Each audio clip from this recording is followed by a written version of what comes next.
What's up, friends? It's Haley Hines, aka Bird, and you are tuning in to the Give 'em the Bird podcast. This podcast is all about challenging what it means to be healthy and fit. It's about celebrating sustainable behavior change and non-scale victories. And most importantly, it's about giving the bird to the diet industry and societal expectations of body size. Why? Well, because at the end of the day, you have an entire life to live that does not require your body look a certain way. Thanks for tuning in. Now let's give 'em the bird.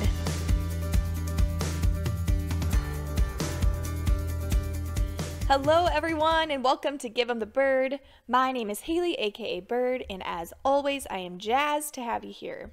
On this episode of GTB, I chat with Tianna Smith, who is a registered dietitian and certified intuitive eating counselor. For 10 years, Tianna has specialized in eating disorders, disordered eating, and body image. It is her mission to help teens and women learn to trust their body so they can repair their relationships with food and their body. Tianna owns her own private practice, Realistic Roots Nutrition Counseling, and hosts an online intuitive eating and body image course called Food Freedom University. In this episode, I chat all things fad diets, intuitive eating, and body image with Tianna. We cover what some of the popular diets are right now and some implications for participating in them.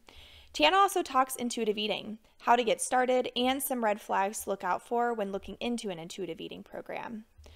We talk about food sensitivity tests, and she shares a really good point about how the anxiety we feel around certain foods can actually impact how our body responds to eating them. And lastly, Tianna shares a super helpful metaphor to use when thinking about improving our body image that I, as you will hear, really enjoyed, and I think you will like it too. I got a lot out of talking with Tianna, and I really think that you will too. But before we hop into the episode, I wanted to quickly chat about my latest obsession, my Hello Cup. If you are not aware of my obsession with it, just follow me on Instagram and you will be made aware of it very soon. Hello Cup is the first and only menstrual cup that I've used, and I really have no need to look any further because it's made my transition away from tampons super smooth.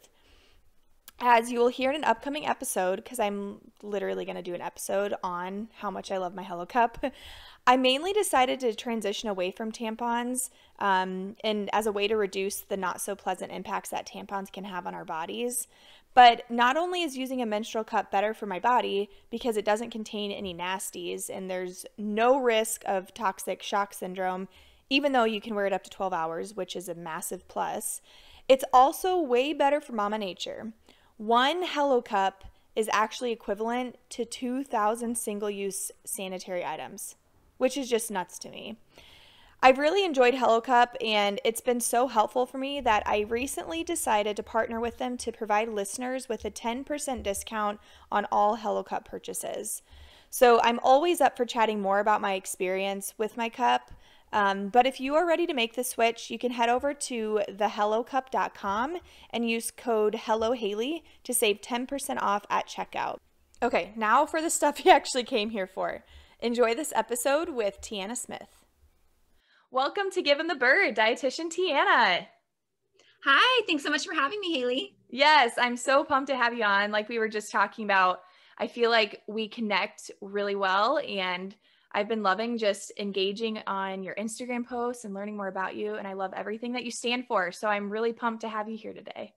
Yeah, I'm so excited too. When I first heard your podcast interview with Dr. Dodell, I was like, I need to meet this girl because she is awesome and totally in line with everything that I believe as well and that I, stand for. So super awesome. Here we are. Yeah. Well, let's start it off by just tell us a little bit more about you. Give us an introduction and also tell us a little bit about how you got into your work as a dietitian. Yeah. So I am a registered dietitian in Southern California. My practice is located in Temecula, California. And it's been about 10 years since I've been doing this work. I also have 4 kids. 4 boys to be exact. So 3, fortunately, are my stepchildren that I didn't have to birth. And then I have my biological son, Asher, as well. And so I'm a busy mom, but, I also have such a passion for being a dietitian, helping people work through body image struggles, helping them work through their unhealthy relationships with food, and really helping people just feel their very best mentally and physically. So yeah, I'm very, very blessed and fortunate to get to do what I do. And I've specialized in eating disorders for 10 years now. And I'm also a certified intuitive eating counselor. So yeah, it's definitely everything that I dreamt it would be. And so yeah, that's just a little bit about what I do and who I am. Yeah, I did not know that you had 4 kids. Holy cow, you are super busy. Yes. Oh man, that's awesome. So tell me more about your work as an eating disorder dietitian or specialist, because I know that that's where you, before we started recording, you mentioned that you worked in that space for like 7 years, was it? Before Yeah. being where you're at today. Yeah. So when I was a senior in high school, I actually had a friend who was struggling with an eating disorder, and she went to treatment, and she told me that her dietitian was very, very helpful for her in her recovery. And this really sparked my interest in becoming a dietitian. And so I didn't want to be just any dietitian. Like, I definitely wanted to work in the eating disorder field. And so when I became a dietitian almost 10 years ago, I got my very first job at Remuda Ranch, which back then was like the eating disorder facility that people would go to.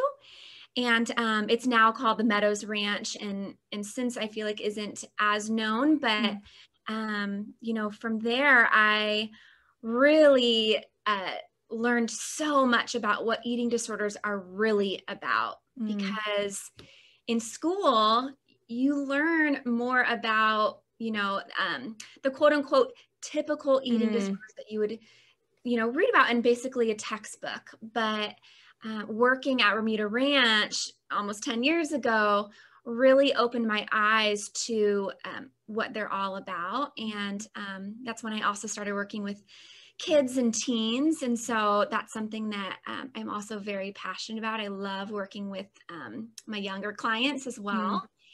And so from there, I just fell in love with eating disorders and people struggling with eating disorders, because it's just so rewarding to get to see people's lives change so drastically. And so, yeah, it is a very, very fulfilling career. And I can see how having that background can really help with doing what you're doing now, because even with intuitive eating, as somebody that's learning more about it, I feel like I need to know more about eating disorders in order to be able to help somebody through intuitive eating, even though I won't be working with folks that have an eating disorder, you know, more so with disordered relationships, exercise and food and whatnot.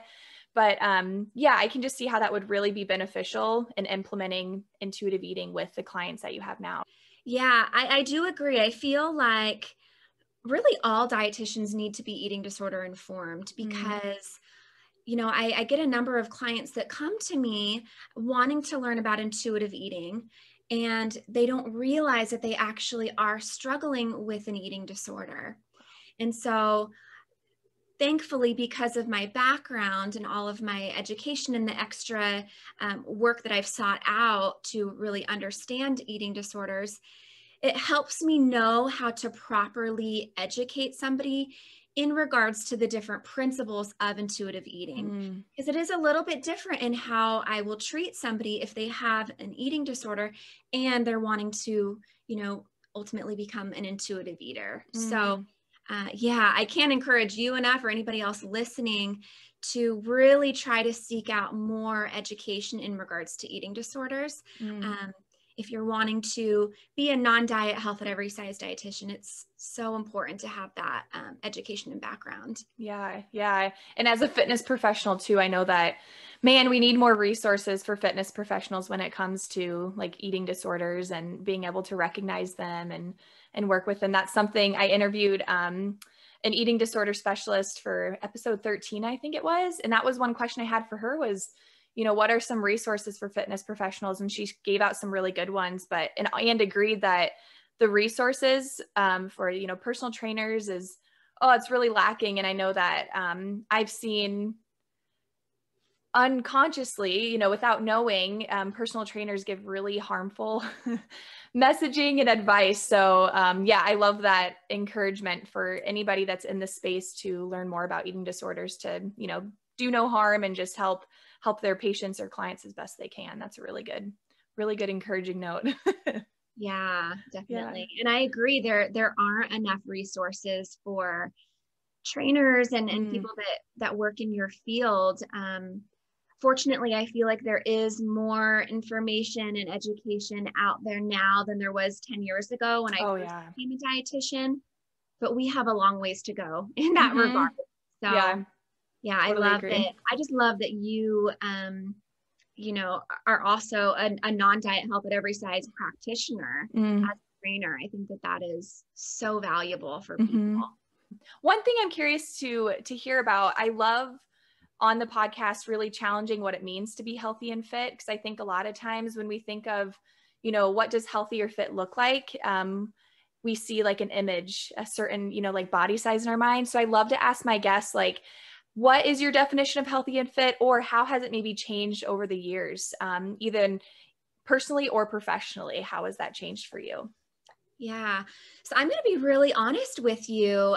When I first became a dietitian 10 years ago, the term diet culture and health at every size, those two terms, didn't even exist.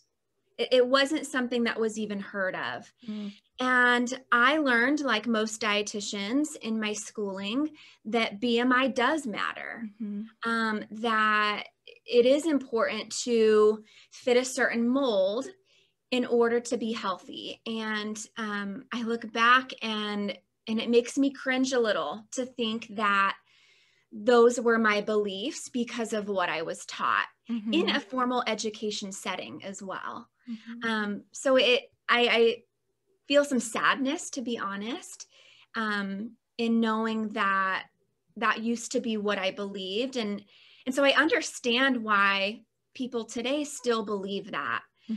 But what I'm grateful for is that there's so much more education and knowledge being put out into the world in regards to what being healthy really means. And so, it's taken time, and I've evolved like probably most dietitians and people in the health field.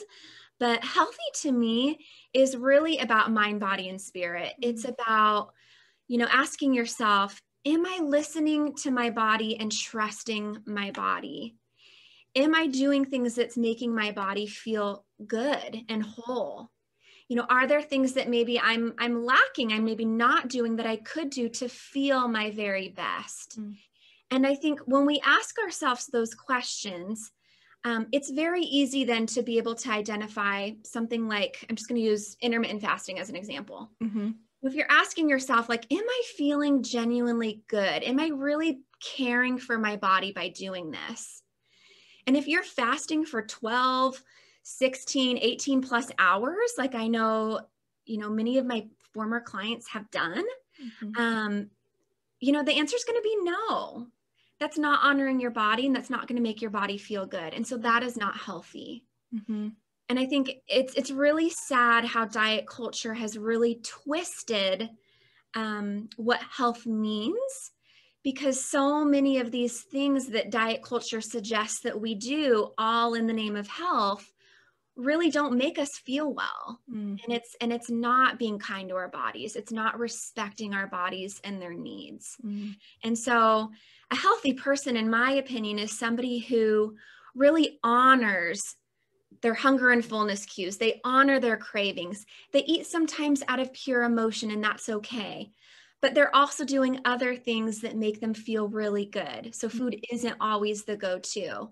They're moving their bodies in a way that feels really good for them as an individual.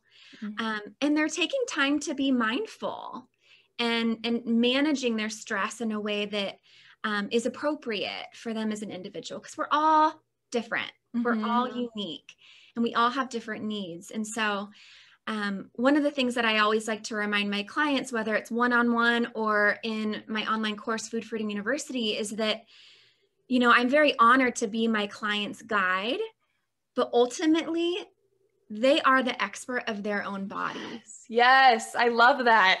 And so that's what health is all about. Being healthy is being very aware of your own body and its needs and trusting that and respecting it and honoring it. Mm. So that's something that I personally do. And I'm going to be really honest again, that wasn't how I lived my life before I became an intuitive eater. Mm-hmm. I would say even 10 years ago when I started out as a dietitian, that's not how I lived my life, you know? And so that's just so important. And you're going to feel really good mentally and physically when you do that. So I love that. Long answer to your question, but I hope I covered it well. Oh my gosh, so perfect. I like how right away you said mind, body, and spirit. Because I think that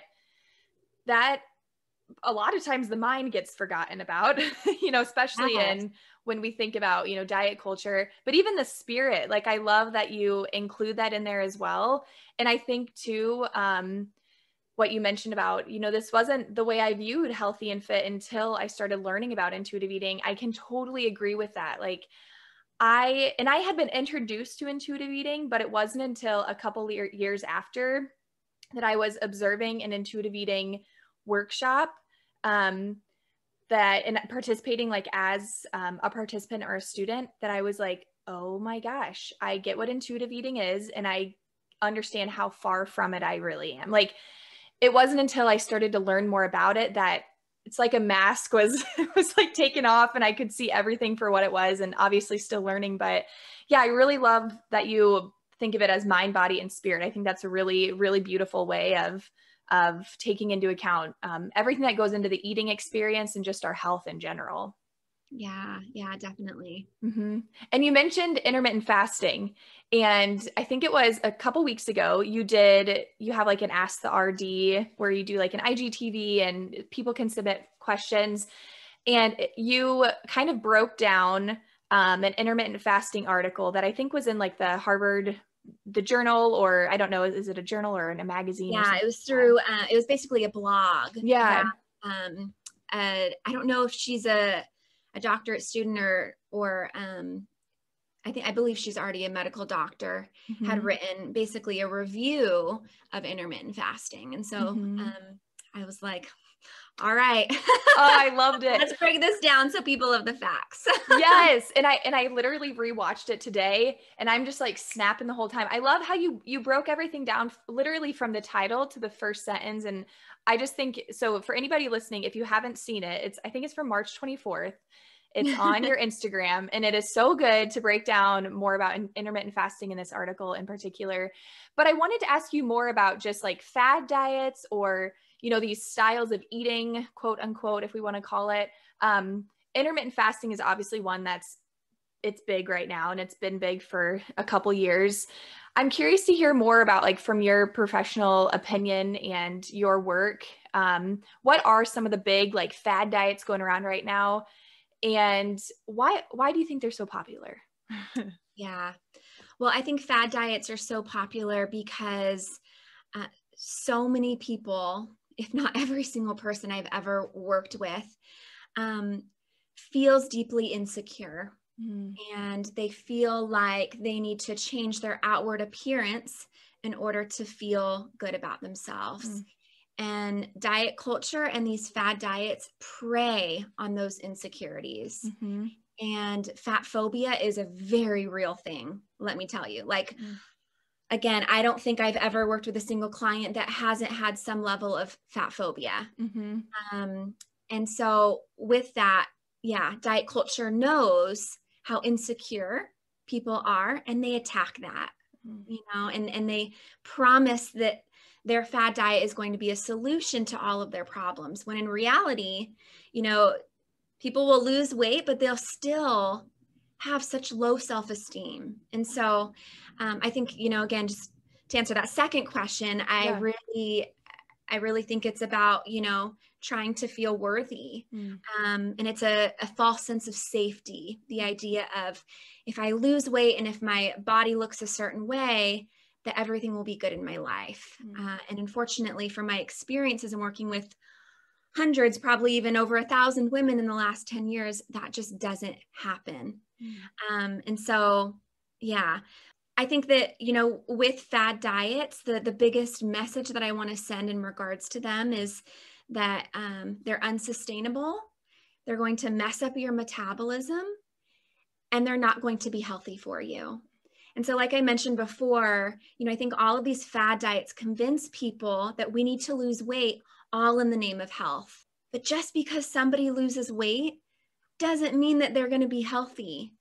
I've worked with a number of people who have lost weight and actually were more unhealthy at a lower weight than when they were at a higher weight. And so again, we have to ask ourselves, how do we feel? How are we sleeping? Do we have energy? Does our bodies feel good? How do our minds feel? If you're not eating enough, if you're on one of these crazy 1,200 calorie restrictive diets, your brain is going to be super foggy. It's going to be hard to make decisions. You're going to have a hard time focusing. So, the most common ones that I see today, I would say number one right now is Noom. And every time I see one of their ads, because they are spending, let me tell you, probably hundreds of and thousands of dollars on ads because they're everywhere. It literally makes me feel ill because the ads are so deceitful. Like, it is just shady. Yeah. I remember when I first heard about Noom, I think it was like 2 years ago, and I was meeting with a student, and I remember they said something like, yeah, my sister has lost a lot of weight, but she did it in a healthy way. She used Noom. And I was like, oh, interesting. I didn't know what Noom was. And when you look it up online, like, they make it seem like the anti-diet way to lose weight, or it's so, yeah, totally shady. And I was just on my Pinterest and like 4 ads come up. I'm like, why me? Why are you targeting me? Yeah. It's everyone. I think that they target all, I was going to say all women, but really I think it's probably all human beings. And yeah, it's very, very deceitful. I have a number of clients and even a close friend who has done it. And what I've been told is, it's very restrictive. The majority of people I've spoken to have been advised to consume 1,200 calories a day, which is about how much I probably eat by lunchtime. Yeah. So, for me to stop eating after lunch, I mean, that would be really unhealthy. And, you're encouraged to weigh yourself daily. There's like a robot essentially that is pretty bullying, I would say, in saying, have you weighed yourself today? If not, you better go do that. Yeah. Oh my things God. that my clients have shared with me. And yeah, it's just BS. Like, their ads are just very, very misleading. So anyways, that's probably what I would say the most common one right now, just because it's so in your face. But, keto is also something that I often hear about. I had heard somebody tell me recently, I was told that I have hyperlipidemia, and my doctor said, you need to lose weight to manage this. You should try keto. And I'm like, why would a doctor advise that? That doesn't make any sense whatsoever. And weight loss isn't the answer. If you naturally lose weight through learning about intuitive eating, then okay, but that's not going to be the case for everybody. And we need to look more at your health behaviors rather than the weight itself. So yeah, keto, again, as I mentioned, intermittent fasting.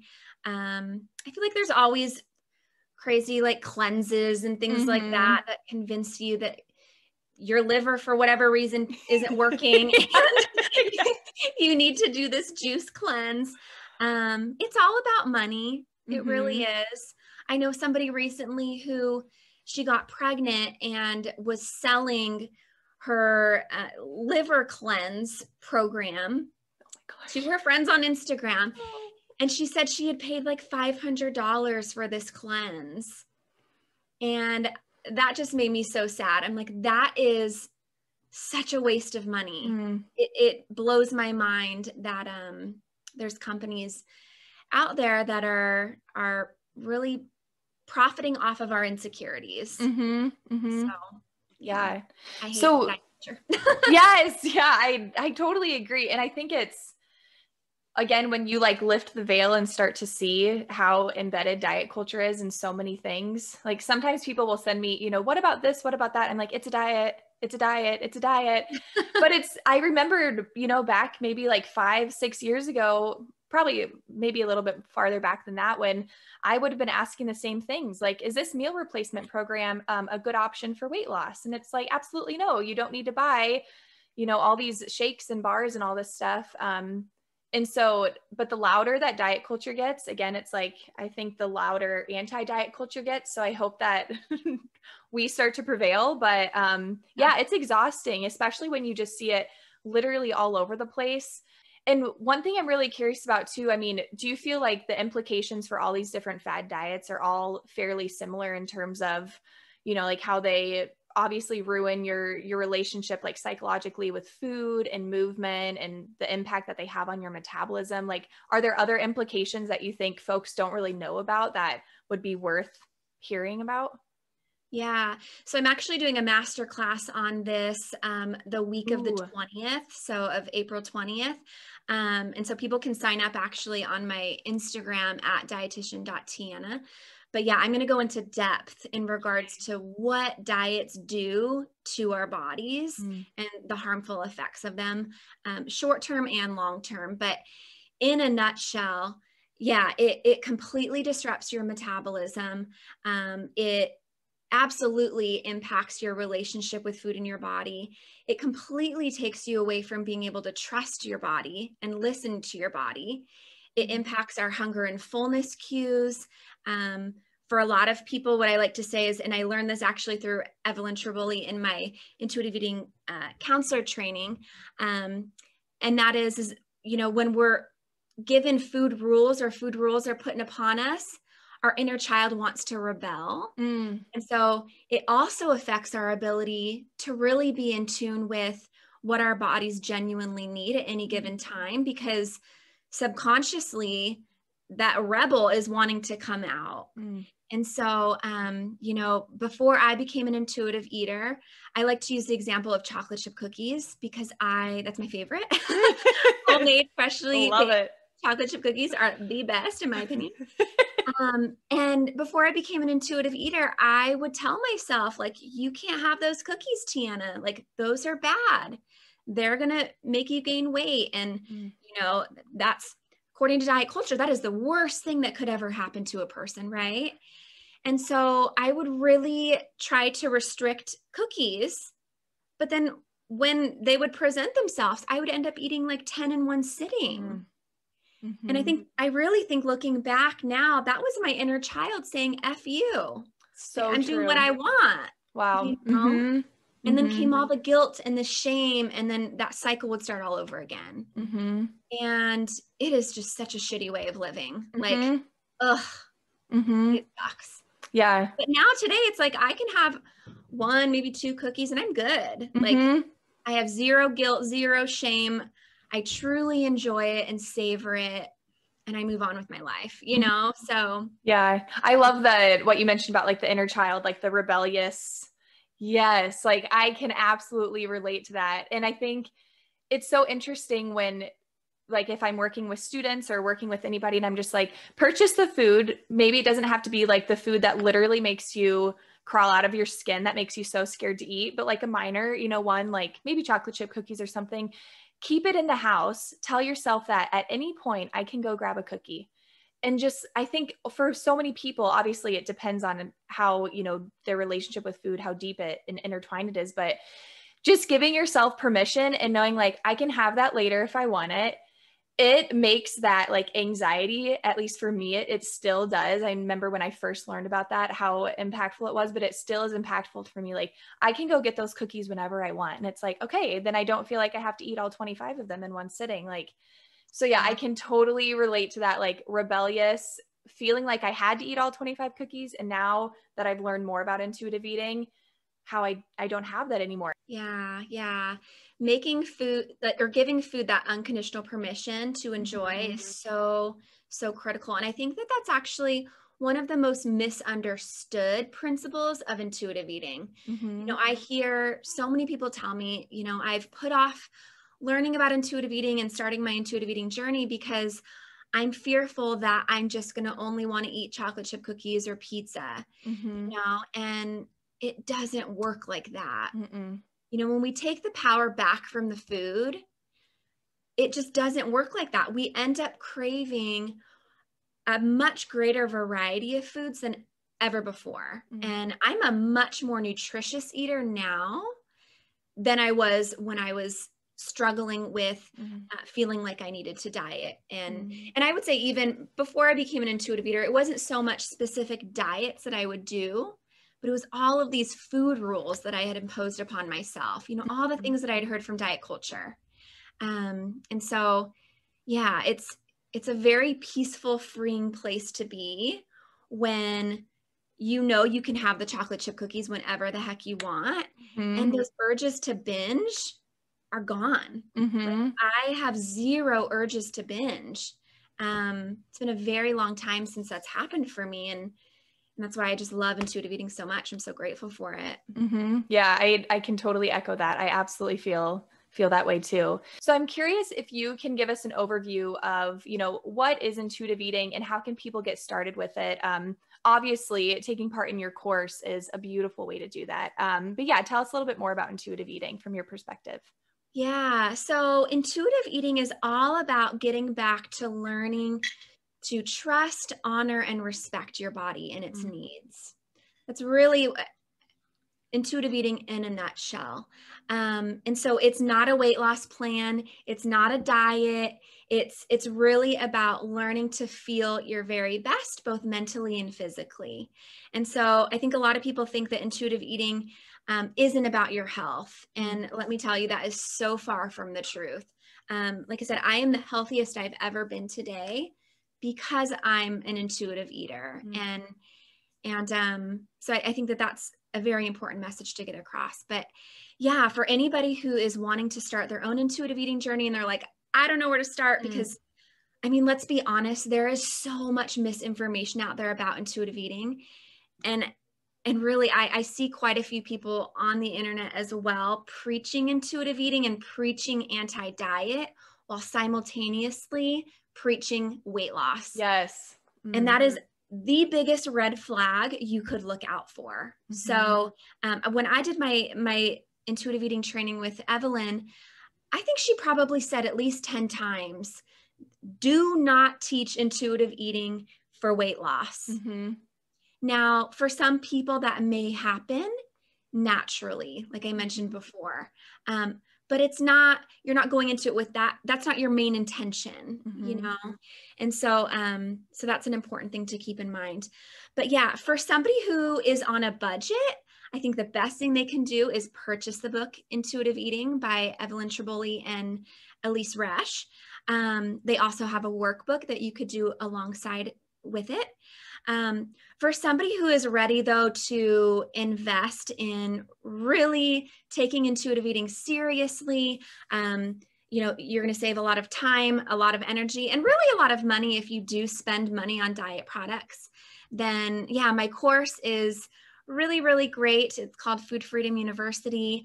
It's an 8-week self-paced course, but we also do live Q&As every single week. That's good. And I try to keep my group small so that you're able to ask questions and we can really have a conversation.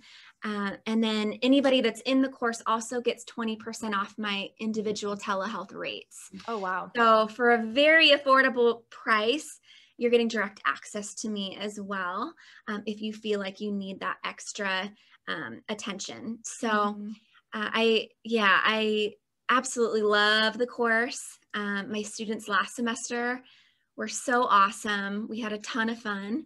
And so, I would highly recommend that for anybody who's like feeling really ready and really serious about learning about this, and they don't want to have to try to figure it out all on their own.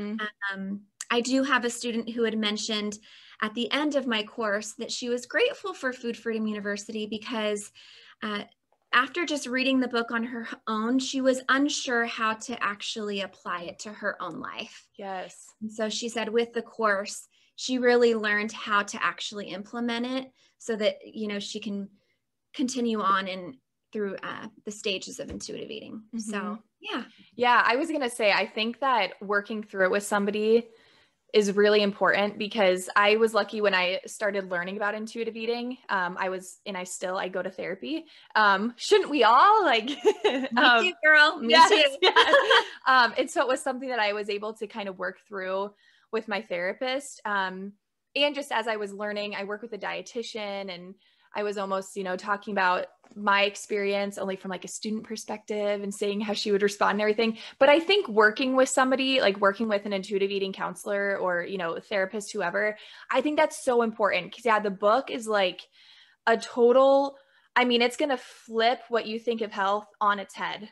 It is, holy cow, even within the first, like the introduction, when it starts talking about like why diets don't work, it's like, hold the phone. Wait, what? Everything I thought about like losing weight or healthy is wrong. So I love the opportunity that you mentioned to work with you one-on-one and to do the course with you, the Food Freedom University. I think that's such an important resource. You mentioned red flag. I'm trying to remember somebody that was saying like intuitive eating and weight loss. And that is one question, I'm backtracking a little bit, that I wanted to ask you. Like, what are some nutrition red flags, or like food red flags, or just things that people can be aware of? Like if they see intuitive eating, weight loss, or like macro counting together, that's a red flag. What are some other like red flags that people can be aware of? Yeah, so counting really anything for that matter, trying to keep within a certain caloric amount, anything where you're feeling like you have to be super precise with your eating. Those are all major red flags. And like I said, anything that involves intentional weight loss, like I know that I would have a greater following on Instagram and probably more people calling me if I said that I taught intuitive eating and also promoted weight loss. Yes. I'm very aware of that. And I'll be honest, when I was doing my intuitive eating training, there was even a girl in my class who expressed concern about that. She said, I'm concerned that I'm not going to have a full clientele if I don't promote weight loss. And it's so sad that we know that that's so appealing for people, but it's very unethical. That's not what intuitive eating is about. So that's the biggest thing. But yeah, anything that involves trying to control your body. Intuitive eating is not about trying to control your body. It's about honoring your body. And when we try to control, that takes us away from being able to be in tune. So, I would be very, very cautious of that. Another one too, I would mention is anybody that's promoting like those food sensitivity tests and things like that. Other ways of selling you something that's really unnecessary. I see that all the time. Oh my gosh. All the time. Yes. And that's something when I interviewed Dr. Dodell a couple episodes ago, that was something that I was curious about too, like this whole idea of like hormone health, because I feel like a lot of the people that are promoting the food sensitivity tests are also like helping women balance their hormones and all of these things. And so I'm so glad that you mentioned that, because it wasn't something that I directly had asked him about, but I see it all over. And like what he and I talked about, and I still agree with what he mentioned, that it's basically just, it's still diet culture. Like it's just another way. It's like another way that diet culture is presenting itself through like your favorite food that you eat all the time. Oh, you're actually sensitive to it and you can't have it anymore. It's like, oh, okay. Because isn't it a lot of those tests, and you totally correct me, but I feel like I read something that because they show up on those tests, like the foods that you eat frequently, because there's naturally like occurring enzymes in your body from having just eaten it or something like that. Or did I make that up? Yeah, I mean, there's just a lot of false positives that can happen. And oftentimes that is related to how often you're eating those foods.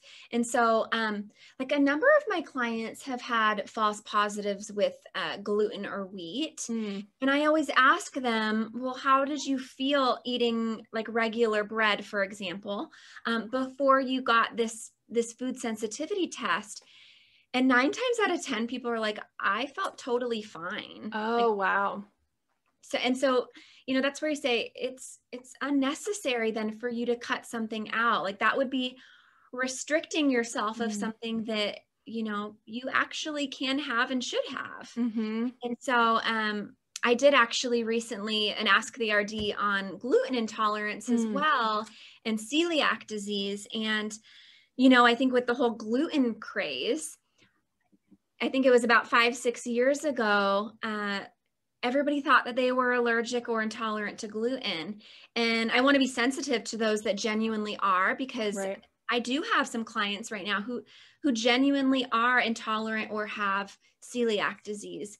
But I also know that diet culture latched onto that and was like, oh, well, if you can't have gluten, then that means you can't have a lot of grains, and grains are bad. So, this makes it an easy excuse to not eat them. Mm-hmm. And I'm like, no, no, no. Mm. It shouldn't work like that. Mm. The majority of people can digest and absorb gluten and wheat just Mm. fine. So, Mm-hmm. Yeah, I feel like a lot of times too with that, it's like, oh, you ate bread and you feel sick. It's because of the bread, but it's like there's so many other things that impact how we feel, like our stress or our hydration, our movement, so many other things, but the food is the easy one because again, we think food, diet, weight loss, life is all better. So it's like totally an easy attack to just point at the food and not take a look at all the other things happening, that impact our health and that are happening in life. if people struggle with disordered eating or eating disorder and they're feeling fearful of certain Mm. foods, but then they eat them, but they're feeling anxiety, Mm. that also is going to affect how we feel physically. Mm-hmm. And so people may be, feeling fearful of bread. They eat bread, they have anxiety, and then they don't feel well after. They automatically are thinking it's the bread that's the problem, when in reality, it's the anxiety that they're suffering from that's making them feel ill. That is such a good So, point. yeah, that's something that I also talk to my clients a lot about and encourage them to also work with their therapists on. And that is helping to manage the anxiety and do exposure response prevention with these foods that are scary for them, so that they're not feeling sick because they're eating something that's, uncomfortable. Mm-hmm. Yeah, that's a really good point. I love that. So I know one thing that you work with body image a lot. So I'm curious, like, how do you approach working with women to improve their body image? Like, are there common struggles that they experience? And also, this is kind of a long question, but how does it differ working with teens on body image compared to working with like adult women? Yeah. So body image is incredibly complex. Mm. It is a relationship with our body. So we can't just have little check marks of things to do and then move on. It's something that takes a lot of time, a lot of consistency, and a lot of effort. So one thing that I'll often do with my clients is I'll ask them, how many years have you struggled with being mean to yourself or hating your body? For most of my clients, it's years upon years, right? Wow. And Mm-hmm. then I ask, is it every day that this happens? Usually the answer is yes. And then I ask, on average, how many times or how many hours per day would you say you're spending hating on your body? And again, usually it's a large number. And then we do the math. Oh my gosh. And, usually it's 100,000 plus hours that people have spent being assholes to themselves. Mm. And so one of the things that I'm really passionate about educating people on is this idea of neuroplasticity and what we feed our brains. And if you kind of think about like a hiking path or a hiking trail, the more people that walk down that specific trail, the more worn it's going to be. right? And it's no different than the way our brains work with neuroplasticity.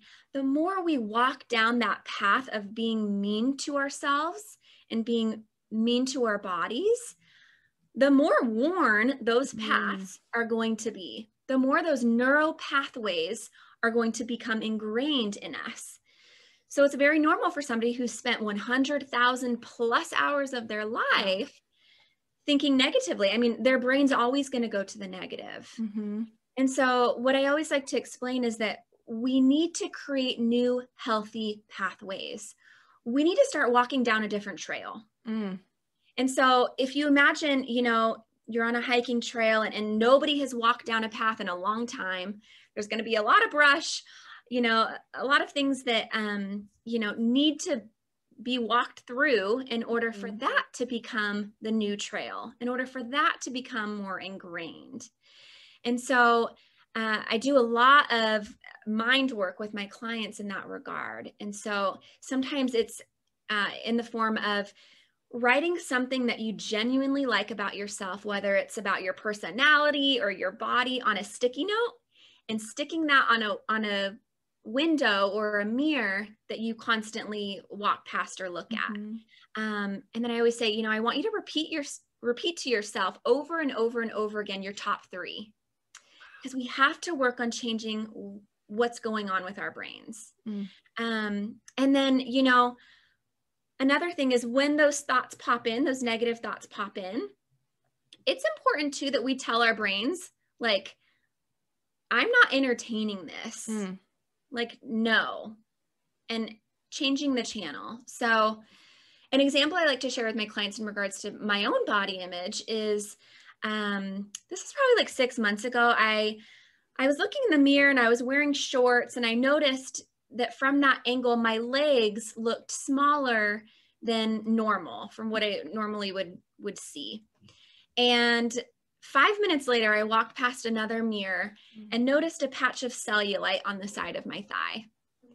And what I had to tell myself in that moment was, we're not going down this road, Tianna.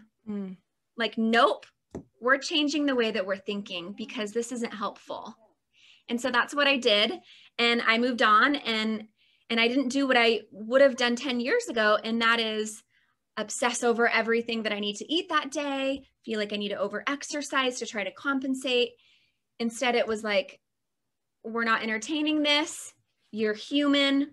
This is normal. There's nothing wrong with your body, you know? Yeah.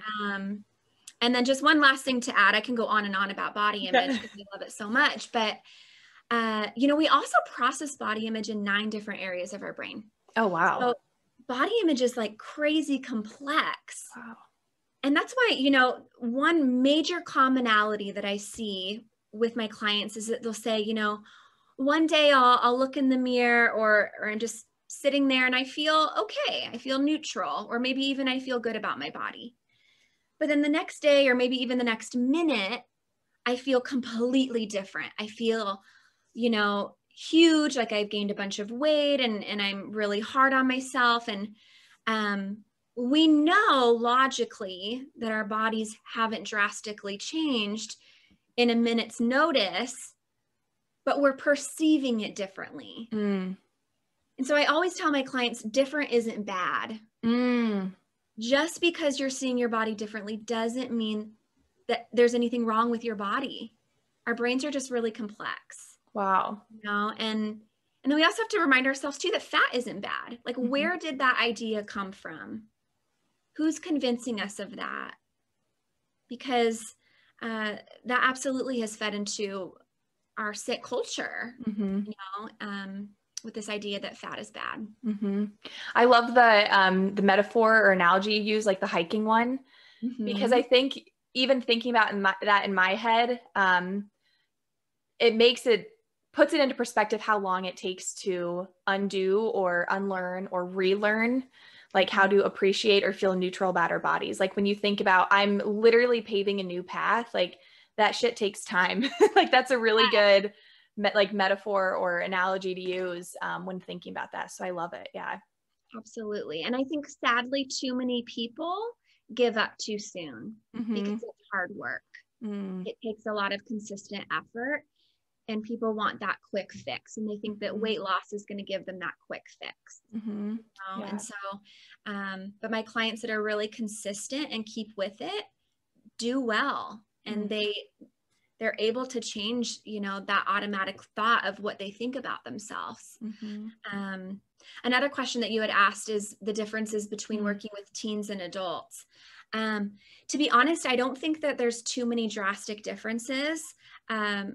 Fortunately for my teens, I feel like when they're able to work through it at a younger age, they're then able to, not live a life of hating their bodies as adults. So getting help sooner than later is definitely ideal and important. But, with my teens, one of the things that I often ask them, and I'll ask my adults this too, but it's a little bit different with my teens, is I'll ask them about their own parents, specifically their own mothers. And I'll ask them, what does your mom say about her own body? What do you see within your mom? What is she modeling for you? And for a lot of my teens, unfortunately, they've grown up with moms that have been really mean to themselves as well, and have felt like they needed to lose weight or diet. And so we're being sent these messages typically at a very young age that fat is bad, that we need to try to control our weight or lose weight, and that also food can't be trusted. And so a lot of the work that I do too with my teens is helping them understand that even though you've grown up this way, that doesn't mean that it's necessarily correct. And that's hard, to get across to a teen that's still, living at home with their parents. But yeah, like I said, though, these are conversations that I do have with adults as well. They're just a little bit more prominent with my teens. Where can we find you? On Instagram, your website? Where can listeners go to hear more or to learn more about your course, Food Freedom University, and enroll or ask questions about it? Where can we go to learn more about that? Yeah, so I'm on Instagram at dietitian.tianna. And so feel free to follow me. I post every day great tips on eating disorders, disordered eating, and intuitive eating. My online digital course, Food Freedom University, will open for enrollment on April 20th. And for those of you who, are just wanting to get your feet wet with intuitive eating, I am going to do a free master class also the week of April 20th. I actually have 3 master classes that I'm doing that you can sign up for. So if you go to the link in my bio at dietitian.tianna, you can sign up for the master class, or you can DM me about Food Freedom University, and I would really love to meet you. I also do have a website. It's realisticrootsnutrition.com. That is my private practice located in Temecula, but I do also do telehealth. And yeah, this has been so fun. Thank you so much. I know. It's been so fun to chat with you. And I'm like, how has an hour already passed? Like, holy cow. So I hope I'm not I know it really did. I feel like I could have talked to you about 5,000 other things. So I appreciate you so much. It's been so fun to connect again on Instagram, and I can absolutely encourage anybody that is listening to definitely follow you, because I feel like I learned so much from following you already. Like, again, I love the breakdown of different things that you provide, and just the different questions that you ask that even get me thinking about like what I already know about intuitive eating. It's just a different perspective. So I really appreciate it. And I'm so glad that you promoted your course, because I think just in learning more from you and having this opportunity to chat with you, you are super insightful. You are very good at what you do. And I think anybody would really benefit from working with you. Oh, thank you. You're the best. Yes. I appreciate it. And I'm so excited for you to be an intuitive eating counselor soon too. Yes. That's going to be so awesome. It's an incredible experience. So I'm excited for you too. Oh, thank you. Thanks again, everyone, for tuning in to another episode of GTB. If you haven't already, be sure to go follow Tianna on Instagram at dietitian.tianna. And if you are enjoying this podcast, feel free to rate, review, and subscribe. I will see you back here in 2 weeks for another episode. But in the meantime, go give them the bird.